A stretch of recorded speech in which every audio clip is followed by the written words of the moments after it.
السلام علیکم ناظرین، میں ہوں ریاض عاجز اور آج ہم بات کریں گے پاکستان سے افغانیوں کی ملک بدری کے حوالے سے۔ افغان مہاجرین تقریباً 45 سال سے پاکستان میں موجود ہیں، اور اہم بات یہ ہے کہ وہ صرف کیمپوں تک محدود نہیں رہے، ان کیمپوں تک جو کیمپ مہاجرین کے لیے بنائے گئے تھے بلکہ وہ پورے ملک میں پھیل گئے، اور اس سے بڑی بات یہ ہوئی پاکستان میں کہ انہوں نے پاکستان کی شہریت حاصل کر لی۔ لاکھوں افغانیوں نے پاکستان کی شہریت حاصل کر لی ہے، اور اب یہ حکومت نے فیصلہ کیا ہے کہ اب ان کو ملک بدر کیا جائے گا۔ جو بھی غیر قانونی طور پر پاکستان میں رہ رہے ہیں افغانی، ان کو ملک بدر کیا جائے گا۔ یہ ایک اسٹریٹجی ہے، اس سے پہلے بھی 3-4 دفعہ اس طرح کا زور آ چکا ہے، اس طرح کا پاکستان کی حکومت نے یا ان کے پورے نیٹ ورک میں اس طرح کی وہ کارروائیاں کرتے رہے ہیں، اور پھر وہ آگے جا کے تھم جاتی ہیں کسی وجہ سے، اس میں شدت نہیں رہتی، جو نعرے لگائے جاتے ہیں، جو شور مچایا جاتا ہے، پھر آگے چل کے وہ رک جاتا ہے کسی نہ کسی وجہ سے۔ اور اہم بات یہ ہے کہ ان افغانیوں کو جو یہ یہاں پر رہ رہے ہیں، تقریباً یہ ان کی تعداد 50 لاکھ کے قریب ہے، اور شاید اس سے زیادہ ہو، اس لیے کہ کوئی اعداد و شمار ایگزیکٹ حکومت کے پاس ہے نہیں کہ کتنے افغانی اس دور میں پاکستان آئے اور گئے، کیونکہ پاکستان کے پاس کوئی ویزے کا سلسلہ نہیں ہے، وہ براہ راست بس بارڈر کار پاس کر کے یہاں پاکستان میں آتے رہے ہیں۔ ایک طویل عرصے سے یہ کام ہوتا رہا ہے، سب کو معلوم ہے کہ کیا ہو رہا ہے، لیکن اس وقت ان کی آنکھیں بند تھیں۔ اب پاکستان کی آنکھیں کھلی ہیں اور پاکستان کہتا ہے کہ ان کو افغانیوں کو واپس جانا چاہیے، لیکن پاکستان پر، پاکستان کے عوام پر، پاکستان کی حکومت پر خیبر پختونخوا کا پریشر ہے، یعنی وہاں کی حکومت کا، عوام کا نہیں، وہاں کی حکومت کا پریشر ہے کہ ان کو واپس مت بھیجو۔ ANP عوامی نیشنل پارٹی یہ کہتی ہے کہ ان کو واپس مت بھیجو۔ محمود اچکزئی کہتا ہے ان کو واپس مت بھیجو، یہ پاکستانی ہیں اور ہم آپس میں سب بھائی ہیں۔ اس پر بات کریں گے، میرے ساتھ موجود ہیں سردار محمد اشرف صاحب، گفتگو کرتے ہیں اور جاننے کی کوشش کرتے ہیں کہ اس کے پیچھے کیا ہے، یہ کیا کہانی ہے۔ السلام علیکم جناب سردار صاحب۔ سردار صاحب، یہ تمہید میں نے باندھ لی، آپ بتائیے کہ آپ کو کیا لگتا ہے کہ اصل معاملہ کیا ہے؟ یہ افغانی کب تک پاکستان میں رہیں گے؟ کیا جائیں گے بھی کہ نہیں جائیں گے؟ دیکھیے، اس میں تو جو کام ہم نے گزشتہ 50 سال میں بویا ہے، اور وہ اب ہم جب بھی کاٹنے کی کوشش کرتے ہیں تو اس میں ریزسٹنس ڈیولپ ہو گئی ہے۔ اس میں 2 قسم کے لوگ ہیں۔ ایک وہ لوگ ہیں جو جینوئن مائیگرینٹ ہیں، جو پاکستان آئے ہوئے ہیں، اور وہ جو ہے یونائٹڈ نیشن کی اس میں ہے، اور جو براہ راست یہ جو ہم بار بار بات کرتے ہیں کہ جی ہم نے بڑا کام کیا ہے، ہم نے افغانیوں کو مہمانداری کی ہے اور ہم نے یہ کیا، ہم نے دیکھیے مہمانداری دوسرے لوگوں نے بھی کی، ایران نے کی ہے، بالکل کیا، ایران نے کیا ہے، وہاں 20-25 لاکھ کے قریب، نہیں پاکستان کے برابر ہی ہیں، شاید اس سے زیادہ ہو کم، لیکن انہوں نے ان کو ایرانی شہروں میں داخل نہیں ہونے دیا، کیمپوں تک رکھا۔ بلکہ ابھی جو ایران کا اور اسرائیل کا جو جھگڑا شروع ہوا ہے، تو انہوں نے بڑی تعداد میں افغانیوں کو ایران سے باہر نکالا، کیونکہ وہ کہہ رہے تھے کہ یہ لوگ جو ہے ایسی ایکٹیویٹیز میں انوالو ہیں جو ایران کی نیشنل انٹرسٹ کے خلاف ہے، اور کبھی کبھی ایسا بھی ہوتا ہے کہ وہ اسرائیل کے حق میں لوگ یوز ہو جاتے ہیں، چاہے جانتے ہوئے کر رہے ہوں یا نہ جانتے ہوئے، بائی ڈیزائن ایسا کہ بٹ ڈیفالٹ کا۔ پاکستان نے جو ہے وہ تو نہایت ہی الٹا کھیل کھیلا۔ ہمارے جو جنرل ضیاء الحق صاحب تھے، انہوں نے کہا یہ تو ہمارے اسلامی بھائی ہیں، یہ ان کی حیثیت وہی ہے جو مکہ سے آنے والے نبی صلی اللہ علیہ وسلم کے ساتھ جو مہاجر تھے، ان کی حیثیت وہ ہے، اور ہم ان کے انصار ہیں۔ اور ہر شہر میں وہ ہر گاؤں میں جہاں کہیں بھی ان کو جا سکتے تھے وہ چلے گئے، جس کاروبار میں آنے دیں، کروڑوں اربوں خربوں کے کاروبار ہیں جو انہوں نے یہاں آ کے اختیار کیے ہوئے ہیں۔ لوکل پیچھے رہ گئے، مقامی لوگ پاکستانی چلو جی لوکل پیچھے رہے یا آگے رہے، وہ تو ان کا اپنا کام ہے کہ اگر کریں تو ٹھیک ہے، نہیں کریں جو بھی ان کی مرضی ہے۔ بٹ پوائنٹ یہاں یہ ہے کہ آپ نے ان کے لیے پورا ملک کھول دیا، 9 بار۔ وہ تو کیمپوں میں بھی ہیں، لیکن یہ کہ کیمپوں میں جو ہے وہ غریب لوگ ہیں، جو زیادہ انفلوئنس والے اور پیسے والے لوگ ہیں وہ سارے کے سارے ہر شہر میں انہوں نے بڑی بڑی جائیدادیں لی ہوئی ہیں, بڑے بڑے کاروبار انہوں نے کیے ہوئے ہیں. تو ہم یہ نہیں کہتے کہ جی ان کے ساتھ, لیکن جو لوگ جینوئنلی امیگرینٹ ہیں اور ان کے جینوئن بزنسز ہیں, تو ہمیں اس کے اوپر بھی کوئی مسئلہ نہیں ہونا چاہیے, کیونکہ آخر اکنامک ایکٹیویٹی تو ہوتی ہے. لیکن جو انلیگل ہے, جو سب سے زیادہ ہے, بڑی وہ سب سے زیادہ, تو وہ یونائٹڈ نیشن کی اس میں بھی نہیں آتے, وہ ڈائریکٹ پاکستان کی اکانومی کے اوپر وہ لوگ جو برڈن ہیں. تو ہم نے تو مطلب وہ جو وہی میں نے آپ کو جیسے عرض کیا کہ ہم جو ہے وہ بہت اسلامک بھائی چارے کے بہت بڑے چمپئن ہیں. ہم کتنے ہیں کتنے نہیں ہیں, خود ساختہ. ہم جو ہے وہ ہر چیز میں اسلام لے آتے ہیں, حالانکہ اسلام کا ہماری عملی زندگیوں سے کوئی تعلق نہیں ہے, کوئی تعلق نہیں. It's totally fake and false, but we still propagate.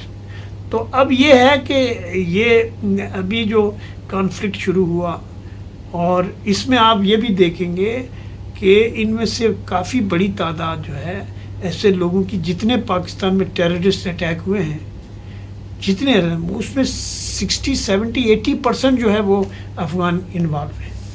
تو اس لیے ضروری ہو گیا ہے کہ آپ جو ہے وہ اس بوجھ کو اتاریں, اور اس بوجھ کو اتار کے واپس افغانستان کے حوالے کریں. نہیں ہو تو گیا ضروری. اب میں آپ سے سوال یہ کر رہا ہوں کہ ہو پائے گا کہ نہیں؟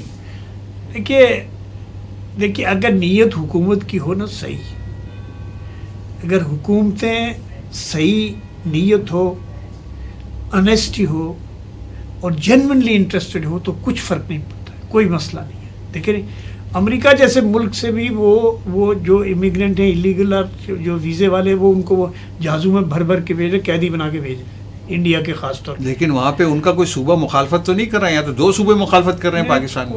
کون سا صوبہ؟ یہ کے پی کے جو ہے, بلکہ صوبے کی حکومت کر رہی ہے, عوام نہیں کر رہے ہیں. عوام وہاں پر اسی طرح سوچ رہے ہیں جیسے میں اور آپ سوچ رہے ہیں. دیکھیے جو پولیٹیکل اینگلز ہیں نا, مثلاً جب طالبان کو افغانستان میں اقتدار دلوایا گیا تو وہ ہم نے دلوایا ہے. اور میں آپ کو یہ بھی بتاؤں کہ افغانستان میں جو پشتون ہیں وہ میجارٹی میں نہیں ہیں, لیکن ہم نے ان کی محبت میں باقی سارے جو برادریز ہیں یا جو نسلیں ہیں ان کے ساتھ دشمنی مول رکھی, کیونکہ ہم ان کے دوست ہیں, ہم ان کے بھائی ہیں. بارڈر لائن پہ وہ پاکستان کی, ٹھیک ہے بارڈر لائن پہ ہیں تو بارڈر لائن پہ رہیں, اپنے ملک میں رہیں. نہیں میں دیکھیے پھر سوال وہی ہے, میں عرض کرتا ہوں کہ دیکھیے جب یہ طالبان کی گورنمنٹ دلائی گئی تو پورے افغانستان میں ان کو قبضہ دلانے میں پاکستان کا ہاتھ ہے, پورے پاکستان کا. یہاں تک کہ پنجشیر وادی میں کبھی زندگی بھر میں یہ داخل ہو سکتے تھے اگر پاکستان ان کو ہیلپ سپورٹ نہیں کرتا. لیکن جب یہ بات ہوئی ہے تو اس وقت ہمارے جو آرمی کے باجوہ صاحب تھے اور وہ جو تھے دوسرے آئی ایس آئی کے جو چیف تھے, جو جا کے فیض حمید صاحب, انہوں نے جا کے وہاں چائے پی اور پھر دکھایا کہ سب ٹھیک ہو جائے گا. وہ سب ٹھیک نہیں تھا. 40,000 کے قریب وہ ملیٹنٹ جو افغانستان میں آپریٹ کر رہے تھے وہ پاکستان میں یہ تو ایک تاریخی حقیقت ہے نا کہ پہلی دفعہ جب طالبان کی حکومت بنی افغانستان میں, جس کو پاکستان نے سب سے پہلے ایکسیپٹ کیا تھا اس حکومت کو, وہ بھی پاکستان نے بنوائی تھی. اور دوسری دفعہ جب یہ طالبان حکومت بنی ہے, یہ بھی اس میں بھی پاکستان کا 70% 60% کنٹریبیوشن ہے. یہ تو ایک حقیقت ہے نا کہ ان کو اب البتہ فرق صرف یہ آیا کہ اس گورنمنٹ کو ابھی تک پاکستان نے تسلیم نہیں کیا. اس سے پہلی والی رجیم کو پاکستان نے سب سے پہلے تسلیم کیا, اور یو اے ای, سعودی عرب اور پاکستان 3 ہی ممالک تھے دنیا میں جس نے ان کو تسلیم کیا تھا. لیکن اب صرف روس نے کیا ہے, باقی کسی نے نہیں کیا. تو یہ تو ایک فرق آیا ہے کہ آپ نے تسلیم نہیں کیا, لیکن تسلیم نہ کر کے آپ پالیسیز تو اپنی وہ پرانی والی چل رہے ہیں, تو پھر کیسے آگے بڑھیں گے؟ دیکھیے یہ you have to draw the clear line, اور کلیئر لائن یہ ہے کہ افغانی ہیں, پاکستانی. سر نہیں مانتے نا, خیبر پختونخوا والے نہیں مانتے, ایسا کچھ بھی نہیں یہ محمود اچکزئی والے نہیں مانتے, ANP والے نہیں مانتے. دیکھیے وجہ کیا ہے, دیکھیے عمران خان نے کہا کہ یہ جتنے افغانی یہاں آئے ہوئے ہیں ان کو پاکستانی نیشنلٹی دے دینی چاہیے. ہاں کہا, بالکل. بنگالیوں کے لیے بھی کہا تھا. چلے وہ بنگالی تو اتنے ہیں نہیں اب کہ ان سے لے کے, لیکن چلے یہ ان کو یہ سوچتے ہیں کہ یہ ووٹر ہیں ان کے, یہ ان کے سپورٹر ہیں, یہ ان کی جو پولیٹیکل اسٹرینتھ ہے اس میں اضافے کا باعث بنتے ہیں، اور ان کی پاور کا بھی، مسل پاور کا بھی شو ہے. تو اس لیے وہ لوگ تو کہتے ہیں ٹھیک ہے، لیکن گورنمنٹ کی حکومتوں کی پالیسیاں کوئی محمود خان اچکزئی تھوڑی چلاتا ہے یا ANP تھوڑی چلاتی ہے. حکومتوں کی پالیسیاں حکومتیں چلاتی ہیں. ANP کے پاس کی حکومت ہے سر، ایک اس کے پاس دیکھیے ایک صوبے کی حکومت ہے، صوبے کی حکومت کے اوپر کوئی بوجھ نہیں ہے. جتنا ٹرانزٹ ٹریڈ کا بوجھ ہو، یا یہ جو امیگرنٹس ہیں ان کا بوجھ ہو، یا جن کو آپ مہاجرین کہتے ہیں وہ ہوں، ان کا بوجھ ہو، وہ فیڈرل گورنمنٹ کے اوپر ہے اور اقوام متحدہ کے اوپر ہے. تو جو لوگ تو اقوام متحدہ کے کارڈ ہولڈر ہیں، اور وہ تو ظاہر ہے اس کے لیے تھوڑا مسئلہ ہے کہ وہ آپ کو اقوام متحدہ سے بات کرنی پڑے گی. ہو سکتا ہے اس میں آپ کی ریاست کا بھی کوئی مفاد وابستہ ہو، تھوڑا بہت آپ کو بھی ایکوموڈیٹ کیا جاتا ہو. نہیں دالا، دیکھنا ہم لالچی قوم ہیں، ہم لالچی قوم ہیں، اور ہم قومی مفادات کے لیے اپنے ذاتی مفادات کو قربان کرنے کے بجائے ہم نے ذاتی مفاد کے لیے قومی مفادات قربان کرے. تو اس لیے یہ تو بات ہے کہ بھئی آپ کیسے کنٹرول کر سکتے ہیں کہ لا اینڈ آرڈر کے پرابلم ہوئے، کلاشنکوف کلچر آپ کے ملک میں آیا، ڈرگس کا کلچر آپ کے یہاں پر آیا. آپ کی سوسائٹی جو پورا 79 جو سوسائٹی تھی اس سے ٹوٹلی ڈفرینٹ سوسائٹی ہے. پورا سوسائٹی کا فیبرکس تباہ ہو گیا. لیکن اس کے باوجود آپ نے سیکھا تو کچھ بھی نہیں. آپ نے سیکھا کچھ بھی نہیں. اور ابھی بھی آپ یہ کہتے ہیں نہیں چلو اپنے بھائی ہیں، اس بھائی ابھی بھائی ہیں تو ابھی آپ کے اوپر حملے کر رہے ہیں. 80,000 کے 70-80,000 آدمی انہوں نے مار دیے ہیں، اور وہ ہر روز. اور میں آپ کو KPK میں بتاتا ہوں کہ KPK میں ہر ڈسٹرکٹ اور تحصیل لیول پہ اوپر یہ لوگ آپریٹ کر رہے ہیں. یہ لوگوں سے بھتہ لیتے ہیں، گورنمنٹ کی ریٹ ہی نہیں ہے ادھر. تو اس لیے یہ جو KPK کی گورنمنٹ کچھ کہہ رہی ہے یا نہیں کہہ رہی مجھے نہیں معلوم، ان کا کیا رویہ اور کیا وزیر اعلیٰ تو بڑا سخیر موقف رکھتا ہے اس کے اوپر. اس نے کہا کہ ان کے بچے یہاں ہو گئے، ان کی شادیاں یہاں ہو گئی، ہم انہیں رہنے دو، انہیں نہیں نکالیں گا، اور نکالیں گے تو پھر ہم ریزسٹ کریں گے. یہ اس نے پہلی تقریر میں کہا. اس نے نہیں وہ جو مرضی کہے، وہ جو مرضی کہے. دیکھیے صوبے کا وزیر اعلیٰ ہے، وہ اپنے صوبے کا انتظام تو سنبھالے. لا اینڈ آرڈر کی سچویشن KPK میں سب سے زیادہ بڑی اہم بات آپ یہ کہہ رہے ہیں کہ وہاں تو ریٹ ہی نہیں ہے گورنمنٹ کی. مطلب ہے کہ یہ ان کے ساتھ ملے ان کو پیسے دے رہے. جو پہلی گورنمنٹ تھی وہ ان طالبان کو یا یہ جو جتنے ملیٹنٹ وہاں آپریٹ کر رہے KPK میں ان کو بھتہ دیتے تھے. گورنمنٹ بھتہ دیتی تھی، گورنمنٹ آف یہ جو یعنی وزیر بھتہ دیتے تھے. ظاہر ہے سرکاری خزانے سے تو دیتے ہوں گے، لیکن ریکارڈ اس طرح تو مینٹین نہیں ہو سکتا نا کہ سرکاری خزانے سے بھتے جا رہے ہوں. اچھا اگلی بات میں آپ سے یہ پوچھ رہا ہوں کہ اس میں اگر یہ پاکستان نکالنا شروع کرتا ہے افغانیوں کو یہاں سے، اور وہ 2-3 دفعہ ابال تو آیا ہے بہت زیادہ، لیکن وہ پھر بیٹھ جاتا ہے، پھر وہ نیچے کیوں چلے جاتے ہیں، اپنے موقف سے پیچھے کیوں ہٹ جاتے ہیں کہ تھوڑے سے نارملائز ہوئے حالات، جیسا کہ اب ٹاکس ہو رہی ہیں، ٹاکس کے بعد کوئی نارمل حالات ہوئے، انہوں نے پھر اس موضوع کو پس منظر میں ڈال دینا. افغانستان کی حکومت نہیں چاہتی ہے کہ جو لوگ پاکستان میں آ کے بس گئے ہیں وہ واپس جائیں، اور ان کے لیے ان کو گھر کا انتظام کرنے پڑے گا، کاروبار کا انتظام کرنا پڑے گا، ان کو ایکوموڈیشن دینی پڑے گی ان کے لیے. وہ تو طالبان نے ویسی لڑکیوں کو تو عورتوں کو گھر سے باہر بند کر دیا ہے، اسکول میں وہ جانے نہیں دیتے. تو یہ جو ان کے بچے ان کو کون پڑھائے گا؟ تو یہاں پاکستان میں ایک ان کے لیے انفراسٹرکچر موجود ہے، تو وہ اس لیے وہ کہتے ہیں نہیں ابھی تو ہمارے بچے ہو گئے، تو بچوں کے بچے ہو گئے، تو اب آپ ہمیں معاف کریں، ہم رہنے دیں ہمیں. لیکن رہنے دیں کیوں رہنے دیں؟ آپ بتائیں نا کہ آپ کسی آبادی کو دیکھیں، کسی آبادی کو آپ اپنے آبادی کے اندر ضم کر لیں، ان کی شادیاں ہو جائیں، ان کے بچے شروع ہو جائیں، ان کی جائیدادیں بن جائیں، تو پھر آپ کے لیے اور مشکل ہوتا ہے.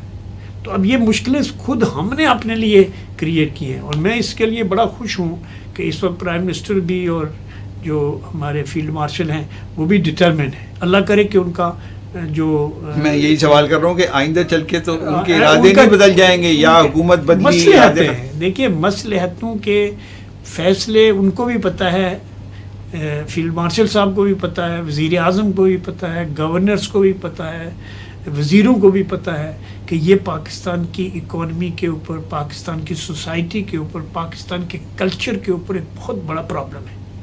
اس کا سلوشن چاہیے. اس کا سلوشن یہ ہے کہ بھائی آپ افغانستان میں ان کو جانے دو، آپ مدد کر دو وہاں، افغانستان کو مدد کرو. آپ اگر آپ کہتے ہو کہ جی یہ واپس جائیں تو آپ ان کو مدد کرو وہاں آباد ہونے میں. It is really much better to help them out, to settle them out in Afghanistan. لیکن اگر وہ تیار ہی نہ ہو تو پھر کیا؟ نہیں، تیار سب ہوتے ہیں. یہ ہماری پولیس، ہمارے دوسرے ایڈمنسٹریشن والے لوگ ان سے پیسے لے کے چھوڑتے ہیں. میں نے یہاں دیکھا ہے پچھلی دفعہ جب مہم شروع تھی تو سراب گوڈ کے ایریے میں نے دیکھا کہ پولیس کے مزے تھے اور وہ افغانی کو پاکستانی اور پاکستانی کو افغانی بنانے میں. اس کا مطلب ہے کہ اس خواب کو پورا ہونے میں نہیں 10 لاکھ لوگ گئے نا. پچھلی دفعہ آپ نے جو مہم چلی 7-8 لوگ یا 10 لاکھ لوگ کہتے ہیں کہ گئے، کتنے گئے نہیں پتا، کیونکہ یہاں فگرز تو سچ ہوتی نہیں، جو بھی بول دے مرضی جو بول دے سچ ہوتی ہے یا جھوٹ ہوتی ہے. تو جو بھی ہوتا ہے تو کسی کو سچ کی پرواہ نہیں، کسی کو جھوٹ کی پرواہ نہیں، جو بول دے مرضی ہے.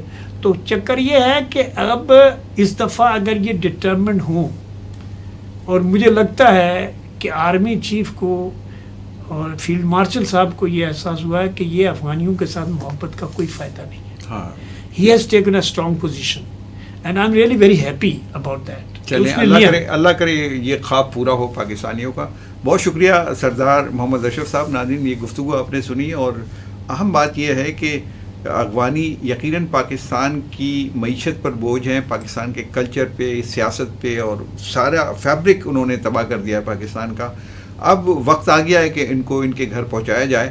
لیکن جو پاکستان میں ریزسٹنس ہے مختلف پارٹیوں کی طرف سے یا مختلف افراد کی طرف سے، اس ریزسٹنس کو بھی دیکھنا پڑے گا اور ان سے بھی مذاکرات کرنے پڑیں گے اس موضوع پر کہ بھائی آپ کا کیا مسئلہ ہے، کیوں آپ اس پاکستان کے اتنے بڑے ایشو کو اتنا نارمل لیتے ہیں. تو تبدیلی تو آنی ہے، اور اگر ڈٹرمنڈ ہیں لوگ جو اختیار میں ہیں، وہ ڈٹرمنڈ ہیں تو وہ تبدیلی ضرور لائیں گے. اور انشاءاللہ امید کی جا سکتی ہے کہ کیونکہ ماضی میں جو تجربہ ہے وہ اچھا نہیں ہے، لیکن بہرحال امید کی جا سکتی ہے کہ فیوچر کچھ بہتر ہو. اجازت چاہتا ہوں. اللہ حافظ.